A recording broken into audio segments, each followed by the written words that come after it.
বাগানের এটি হচ্ছে পেয়ারা গাছ। তো আমার এখানে 2টা পেয়ারা গাছ আছে। তো একটাকে পুনিং করে দিয়েছি। তো এই যে এখন এটাকেও পুনিং করে দিব। তো এখন বর্ষাকালে পেয়ারা বেশিরভাগই হয়, পোকা হয়। তো এই সময়টাই পুনিং করার জন্য খুব ভালো সময়। তো এখন গাছটাকে পুনিং করে দিব। আর যে গাছটাকে আমি পুনিং করেছিলাম দেখেন, এটাতে এখন নতুন করে কত পুঁকি ছেড়ে দিয়েছে, যে এগুলো নতুন করে হচ্ছে পুনিং করার পরে। তো অনেক সময় আমরা কাটতে ভয় পাই যে কাটলে গাছটা হবে কি না।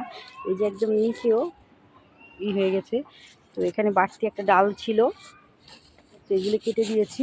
এখন নতুন করে গাছটা বেড়ে উঠবে। আর আরও কিছু, তো এখানে আরেকটা পেয়ারা গাছ ছিল, এটাকেও আমি পুনিং করে দিয়েছি। পুনিং করার পর গাছটা এখন সুন্দরভাবে নতুন করে পাতা ছাড়তেছে। তো আশা রাখছি শীতকালে এগুলো থেকে ভালো পেয়ারা পাবো।